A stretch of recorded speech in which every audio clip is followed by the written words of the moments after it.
ఇక్కడ ఉపన్యాసాలు ఇచ్చే వేదిక కాదు. నిజానికి ట్రోల్స్ ఇవాళనే ప్రారంభం కాలేదు, ఇవాళ ముగిసిపోవు కూడా. ఎన్నో ఏళ్లుగా ట్రోల్స్ గురించి ఆలోచిస్తున్నాము, ఇక ముందు కూడా ఆలోచించవలసి ఉంది. కానీ ప్రధానంగా ఒక 4 రంగాల్లో ఈ ట్రోల్స్ ప్రభావం ఉంది. వాటిని ఆ రంగాల్లో అడ్డుకోవాల్సి ఉంది. మొట్టమొదలు స్త్రీల మీద ట్రోలింగ్ ఇంత ఎక్కువగా ఎందుకు జరుగుతుంది అంటే అది మన మనువాద భావజాలపు ప్రభావం. నా స్త్రీ స్వాతంత్ర్యమర్హతి అనే భావం మనలో ప్రతి ఒక్కరిలో, బహుశా పురుషుల్లో, స్త్రీలలో, అధికార యంత్రాంగంలో, రాజకీయ పార్టీల్లో, వ్యవస్థ మొత్తంగా ఉండడం వల్ల స్త్రీలు వచ్చి మాట్లాడతారా, స్త్రీలు వచ్చి ప్రశ్నిస్తారా, ఇది వాళ్ళ కోపానికి కారణం. మీరు ఇవాళ చూశారు, ఒక భారతీయ జనతా పార్టీ ఎంపీ ప్రియాంక ఖర్గే గురించి, ఆయన చేసిన ఆర్ఎస్ఎస్ మీద చేసిన కామెంట్స్ గురించి దళితుడు ఆర్ఎస్ఎస్ను ప్రశ్నిస్తాడా? అది ఈ సమాజంలోని సంస్కృతి, ఈ సమాజంలోని భావజాలం. కింద ఉన్న వాళ్ళు ప్రశ్నించకూడదు, అణగిపోయి ఉన్న వాళ్ళు ప్రశ్నించకూడదు. అందులో భాగమే స్త్రీ ప్రశ్నిస్తే ఖండించడం. మనం ఈ భావజాలాన్ని, ఈ సంస్కృతిని ఎప్పుడు అర్థం చేసుకుంటాము, ఎప్పుడు ప్రశ్నిస్తాము, ఎప్పుడు ఖండిస్తాము, ఎప్పుడు కూలదోస్తాము అనే ఒక సుదీర్ఘ పోరాటం ఇది. అందులో ఇది చాలా చిన్న అంశం. 2, రాజకీయ వ్యవస్థ, రాజకీయ పార్టీలు. నేను తెలంగాణలో ఒక చిన్న జిల్లా కేంద్రం పట్టణానికి ఉపన్యాసానికి వెళ్తే ఆ ఉపన్యాస హాలు పక్కనే ఒక పార్టీ ఆఫీసు 5 అంతస్తులు ఉంది. అందులో 4వ అంతస్తు మొత్తం ఒక 60-70 ఏసీలు ఉన్నాయి. నాకు ఆశ్చర్యం వేసింది. చాలా చిన్న జిల్లా కేంద్రం, ఎవరిది పార్టీ ఆఫీసు, ఏమిటి ఇన్ని ఏసీలు ఉన్నాయి అని అడిగారు. సరే, పార్టీ పేరు చెప్పారు. ఇక్కడ ఒక 60 మంది ఉద్యోగులు పనిచేస్తారు. రోజులో పొద్దున 10 నుంచి సాయంత్రం 5 వరకు కంప్యూటర్లు ఉంటాయి లోపల. ఆ ఏసీలన్నీ కంప్యూటర్ల కోసం అన్నారు. అది ఉద్యోగం, అది భారతీయ జనతా పార్టీ ఆఫీస్.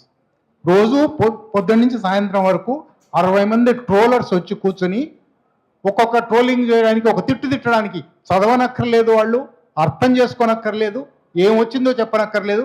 ఒక టీమ్ హెడ్ ఎవరో ఉంటారు, టీమ్ హెడ్ చెప్తారు, ఇవాళ వీళ్ళ పని పట్టండి. వాళ్ళను ఇంతకుముందు శ్రీది చెప్పినట్టుగా లకారాలు తిడుతూ రాయడం. ఇది ఒక చిన్న జిల్లా కేంద్రంలో జరుగుతుందంటే దేశవ్యాప్తంగా ఎన్ని చోట్ల ఎన్ని వేల మంది ఈ పని చేస్తున్నారో ఆలోచించండి. ఇది రాజకీయ వ్యవస్థ. ఈ రాజకీయ వ్యవస్థను అర్థం చేసుకొని దీన్ని ఎట్లా ఫైట్ చేయగలము, రాజకీయ పార్టీలు ప్రత్యేకించి ట్రోల్ సైన్యాలను ఎట్లా నడుపుతున్నాయి, ఐటీ సెల్స్ ఎట్లా నడుపుతున్నాయి, ఇది ఎప్పుడో స్వాతి చతుర్వేది రాసింది. కానీ ఇవాళకి మనం దాని మీద చేయవలసిన పని చేయడం లేదు. అది ఇవాళకైనా చేయవలసి ఉంది. 3వ రంగం అధికార యంత్రాంగం. అధికార యంత్రాంగం కూడా పూర్తిగా ఈ మనువాద భావజాలంలో ఉన్నది. ఒక పోలీస్ అధికారి కానీ, ఒక మంత్రి కానీ, ఒక ఎమ్మెల్యే కానీ పితృస్వామ్యం లేకుండా ఉంటాడు అని ఊహించగలమా? పితృస్వామ్యంలో ఉన్నవాళ్ళు ఒక స్త్రీ ఒక కంప్లైంట్ చేస్తే, స్త్రీ మీద ట్రోల్ వచ్చిందంటే వాళ్ళకి అది పట్టించుకోవలసిన సమస్యగానే కనపడదు, అది ఒక కేసు పెట్టవలసిన సమస్యగానే కనపడదు. కనుక అధికార యంత్రాంగంలో కూడా ఉన్న ఈ భావజాలాన్ని ఎట్లా ఖండించగలము, అధికార యంత్రాంగం ఎట్లా మన ఇక్కడ ఇది 3వ 4వ రౌండ్ టేబుల్ సమావేశం. దానికన్నా ముందు ప్రజాస్వామ్య రచయిత్రుల వేదిక వాళ్ళ మహాసభల్లో ఒక ప్రత్యేకంగా ట్రోలింగ్ మీద సెషన్ తీసుకొని 2 రోజుల పాటు ట్రోలింగ్ మీద ఒక 20 ఉపన్యాసాలు చేసి పుస్తకం వేసింది. తెలుగు సమాజంలో ట్రోలింగ్ ఇవాళ మొదలు కాలేదు. ట్రోలింగ్ ఎన్నో ఏళ్లుగా జరుగుతుంది. ట్రోలింగ్ గురైన వాళ్ళు ఎంతోమంది ఇక్కడ ఉన్నారు. అయినా ట్రోలింగ్ను అడ్డుకునే అధికార యంత్రాంగ చర్యలు కానీ, రాజకీయ సంస్థల చర్యలు కానీ, లేదా సమాజంలో చర్యలు, మన వ్యక్తి బాధ్యత ఏమిటి? ఇక్కడ మనం ఇంకా ఆలోచించవలసినంతగా ఆలోచించలేదని నాకు అనిపిస్తుంది. ఒక ట్రోల్ చూడగానే దాని మీద ఎందుకు ఆ ట్రోల్ను ఖండిస్తూ మనం ఒక జవాబు అయినా, ఒక కామెంట్ అయినా పెట్టలేకపోతున్నాము? ఇక్కడ ఉన్న వాళ్ళు చాలామంది నాతో సహా ఈ పని చేయడం లేదు మనం. కనుక అది చెల్లిపోతుంది, అది కామన్ సెన్స్ అయిపోయింది. ట్రోలింగ్ అనేది ఎవరు పట్టించుకొని ఇంప్యూనిటీ అంటారు, అంటే విచారణాతీత, నేరాతీత శిక్షా ప్రవృత్తి. ఇది ఇవాళ పెరిగిపోయింది. ఈ విచారణ జరగదు, శిక్ష జరగదు. మనం నిజానికి శ్రీనిధి జరగగానే నేను రిపోర్ట్ చేశాను. రిపోర్ట్ చేస్తే చాలా గంటల్లో, 4 గంటల్లో మీ రిపోర్ట్ అందింది, this does not go against our community standards అని నాకు, అంటే యూట్యూబ్ కానీ ఫేస్బుక్ కానీ ఇటువంటి ప్లాట్ఫామ్స్ పితృస్వామిక వాడు పైగా అది కూడా రాశాడు, mechanical and manual checking. Manual checking కూడా చేశాడట. మాన్యువల్ చెక్కింగ్ చేసిన వాడు కూడా అక్కడ మనవాదే ఉండుంటాడు. కాబట్టి మెకానికల్ చెక్కింగ్లో అది బయటపడకపోవచ్చు. కనుక మనం చేయవలసిన పోరాటం ఎంత విస్తారమైనది చెప్పడానికి నేను మీ దృష్టికి ఇది తెస్తున్నాను. ఇది ఒకరోజు రౌండ్ టేబుల్తో అయిపోయేది కాదు, ఒక ఖండనతో అయిపోయేది కాదు. ఇది వ్యవస్థలో ఉన్న భావజాలాన్ని కడిగే ప్రయత్నం. ఆ కడిగే ప్రయత్నం చాలా విస్తృతమైందని గుర్తించి, ప్రతి మనిషికి ఆ బాధ్యత ఉందని గుర్తించి, ఇక్కడి నుంచి అక్కడి దాకా చేసే సుదీర్ఘ పోరాటంలోనే ఈ సమస్యలు పరిష్కారం అవుతాయి.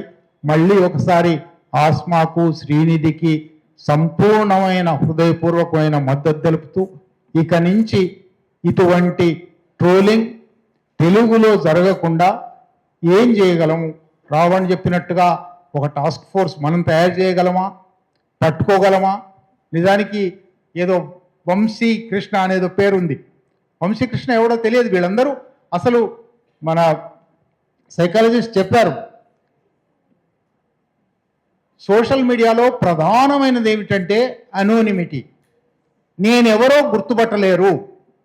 ఎదురుగా మనం మనిషిని ఎదురు చూసి మాట్లాడేటప్పుడు వాళ్ళ హావభావాలను బట్టి, వాళ్ళ కళ్ళను బట్టి, వాళ్ళ ముఖాన్ని బట్టి మన ఉద్వేగాలను అణుచుకుంటాం, మార్చుకుంటాం. మాట్లాడడానికి ఒక మాట మాట్లాడొచ్చునో లేదా అనుకుంటాం. ఇక్కడ ఒక వాల్ ఉంది, సోషల్ మీడియా అనే ఒక వాల్, ఇంటర్నెట్ అనే ఒక వాల్. ఈ వాల్లో మనము అనోనిమస్, వాళ్ళు అనోనిమస్. వాళ్ళ మీద మనం ఏమైనా అనవచ్చు. ఈ అనోనిమిటీని దెబ్బతీయడానికి సోషల్ ప్లాట్ఫామ్స్ అన్నిటికీ మనం ఇటువంటి వాళ్ళ యాక్చువల్ ఐడెంటిటీ బయట పెట్టాలి అనే ఒక పోరాటం కూడా చేయవలసింది. అంటే ఇది వ్యక్తి స్థాయి నుంచి ప్రభుత్వ స్థాయి వరకు అనేక రకాల పోరాటాలు ఉన్నాయి. ఆ పోరాటాలన్నిటిలోనూ మనందరము కలిసి ఉండాలి. ఈ పోరాటం ఇవాల్టితో ముగించకూడదు అని విజ్ఞప్తి చేస్తూ నాకు అవకాశం ఇచ్చినందుకు కృతజ్ఞత.